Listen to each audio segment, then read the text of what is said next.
नमस्कार, आप देख रहे हैं आप तक न्यूज और मैं हूं आपके साथ आरती सिंह आजाद और रुक करते हैं खास खबरों की ओर। राजधानी देहरादून के चकराता तहसील के बिजनू के पास बिजनार छानी में बादल फटने से 3 लोगों की मौत हो गई, जबकि 4 लोग घायल हो गए हैं। इसके अलावा घटना में 1 दर्जन से अधिक मवेशियों की भी मौत हो गई। कई मकान भी क्षतिग्रस्त हो गए। प्राप्त समाचार के मुताबिक चकराता तहसील अंतर्गत बिजनू ग्राम सभा में बिजनार खड़ स्थित खोड़कोटा छानी के पास आज गुरुवार सुबह लगभग 8 बजे भारी बारिश के साथ बादल फट गया, जिसमें 4 लोग लापता हो गए थे। सूचना पर स्थानीय पुलिस प्रशासन एसडीआरएफ की टीम मौके पर पहुंची और रेस्क्यू अभियान चलाकर मलबे में दबे लोगों को बाहर निकालने का कार्य किया जा रहा है। मीडिया रिपोर्ट के अनुसार मलबे में दबे सभी लोगों को निकालने का काम तेजी से किया जा रहा है। फिलहाल 32 वर्षीय मुन्ना दास पुत्र घनंता दास और 23 वर्षीय बच्ची काजल पुत्री शीशपाल, 10 वर्षीय साक्षी पुत्री मुन्ना दास के शव बरामद कर लिए गए हैं। जबकि इस घटना में बालों पत्नी मुन्ना दास, उषा पत्नी विक्रम, मुकुल पुत्र मुन्ना घायल हो गए हैं। सभी मृतक और घायल कोला गांव के रहने वाले हैं। घटना में 1 दर्जन से अधिक मवेशियों की मौत की खबर भी है तथा कई आवासीय मकानों को भी भारी नुकसान का समाचार है। जहां एक तरफ उत्तराखंड वासी कोरोना से लड़ रहे हैं तो वहीं दूसरी तरफ प्राकृतिक आपदाओं का दंश भी झेल रहे हैं। मौसम विभाग ने उत्तराखंड में रेड अलर्ट जारी कर रखा है।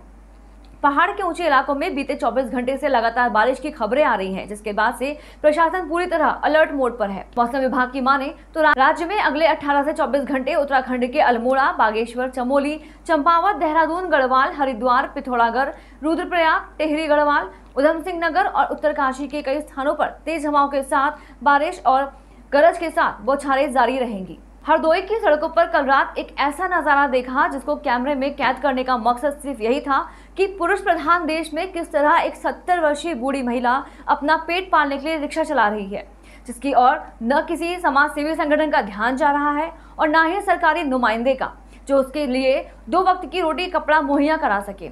उसके रिक्शे पर लदा जो सामान है उसमें पुरानी पॉलिथीन, प्लास्टिक की बोतलें, गत्ता व अन्य कबाड़ है, जिसको दिन भर वह बीनती है, रात को घर ले जाती है और सुबह बेचकर अपना व अपने बीमार पति का भरण पोषण करती है। इस समाज पर, जिसको पुरुष प्रधान समाज कहा जाता है, उसके मुंह पर एक जोरदार तमाचा है यह वीडियो। एक ऐसी महिला जिसके घर में बीमार पति है, लड़के भी नहीं है, 2 लड़कियां हैं जिनकी शादी हो चुकी है। घर में पति तो है लेकिन बीमार है। ऐसे में अपना पेट पालना इसके लिए बड़े ही जीवट का काम है। बिना किसी से मदद मांगे वो कबाड़ बिनती है, जिसे बेचकर अपना जीवन यापन करती है। ऐसी तस्वीरें आत्मनिर्भर भारत की जरूर हो सकती हैं, लेकिन कभी कभी मन विचलित होता है कि ऐसी बुजुर्ग महिला जिसकी उम्र 70 साल है, इसकी मदद के लिए कोई भी समाज सेवी संगठन या सरकारी नुमाइंदे आगे क्यों नहीं आते। नाम है। कहाँ रहती है?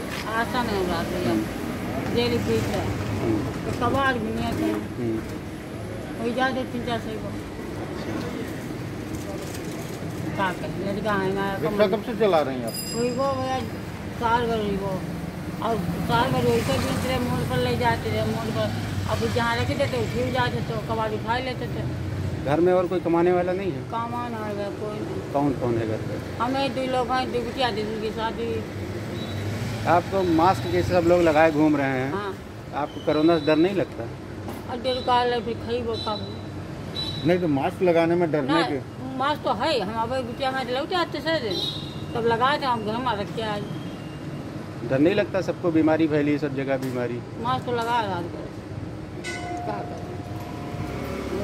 बच्चा बांध लेते ठीक है। भगवान। रिश्तों को शर्मसार करने वाली घटना फिर सामने आई है। पारिवारिक कलह में कलयुगी बेटे ने पिता की गोली मारकर हत्या कर दी। हत्या का आरोप बड़े पुत्र, पत्नी व पुत्री पर लगा है। दरअसल आरोपी पिता को जीवित अवस्था में ही घर में गड्ढा खोदकर दफन करने के प्रयास में थे, लेकिन छोटे पुत्र की तहरीर पर मां, बेटे व पुत्री के विरुद्ध पुलिस ने मुकदमा दर्ज कर लिया है। वह तीनों आरोपियों को पुलिस ने हिरासत में लिया। घटना बिलग्राम थाना क्षेत्र के मोहल्ला मलखंड की है। थानाध्यक्ष बिलग्राम को यह सूचना मिली कि मलखंड मोहल्ले में एक व्यक्ति को गोली मार दी गई तथा उसको गड्ढा खोद करके दफन किया जा रहा है। पुलिस जब मौके पहुंची तो उसने घायल को मेडिकल हेल्थ अस्पताल भेजा, जहां से वह हरदोई रेफर हुआ, जहां उसकी डेथ हो गई है। पूछताछ में पता चला कि मृतक का अपनी पत्नी व बड़े बेटे से जमीन जायदाद को बेचने के लिए विवाद होता था।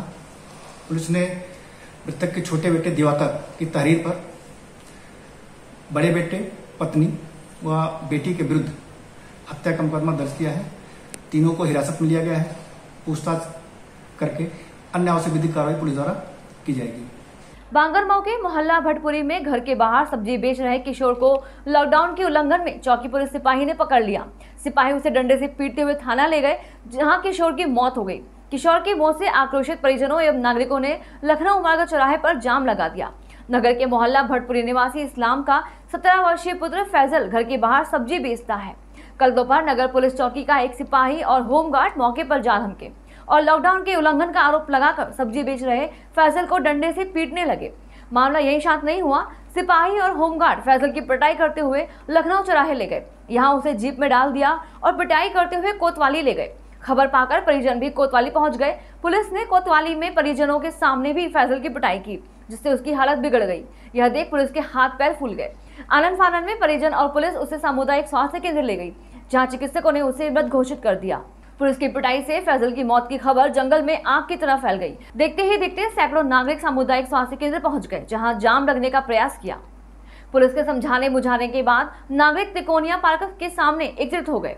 नागरिक आरोपी सिपाही के खिलाफ हत्या का मुकदमा दर्ज करने, पीड़ित परिवार को मुआवजा दिए जाने और घर के एक सदस्य को सरकारी नौकरी दिए जाने की मांग कर रहे हैं। घटना की सूचना के करीब 3 घंटे बाद अपर पुलिस अधीक्षक शशि शेखर भी मौके पर पहुंचे और सपा जिला अध्यक्ष धर्मेंद्र यादव दर्जनों कार्यकर्ताओं के साथ मौके पर पहुंच गए। प्रशासन के समझाने बुझाने और कई शर्तें मान लेने के बाद आक्रोशितों ने जाम हटाया। पुलिस ने पोस्टमार्टम के लिए शव जिला मुख्यालय भेजा है। कोविड-19 की चेन तोड़ने के लिए किए जा रहे प्रयासों को देखने के लिए मुरादाबाद कमिश्नर का संभल में आगमन हुआ, जहां पहुंचकर उन्होंने अधिकारियों से वार्ता की।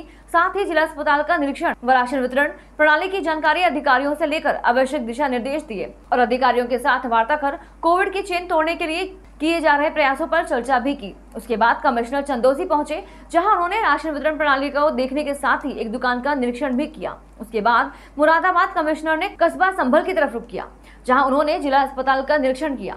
जिला अस्पताल में कमिश्नर के पहुंचने पर अस्पताल के कर्मचारियों में अफरा तफरी का माहौल मच गया। कमिश्नर ने सीएमएस में कोरोना महामारी की चेन को तोड़ने के लिए किए जा रहे प्रयासों पर चर्चा की। साथ ही अस्पताल में बनाए गए तीसरी लहर की आशंका के चलते बच्चों के वार्ड को भी देखा। मुरादाबाद कमिश्नर अंजय कुमार ने बताया कि संभल में कोरोना वायरस की चेन तोड़ने के लिए हर संभव प्रयास किए जा रहे हैं। आने वाली बीमारियों की आशंका को लेकर भरपूर प्रयास किए जा रहे हैं। अगर कोई सरकार के विपरीत कार्य करते हुए पाया जाता है तो उस पर सख्त से सख्त कार्रवाई अमल में लाई जाएगी। फिलहाल इतना ही। खबरों का सिलसिला लगातार जारी है। आप बने रहें आप तक न्यूज के साथ। नमस्कार।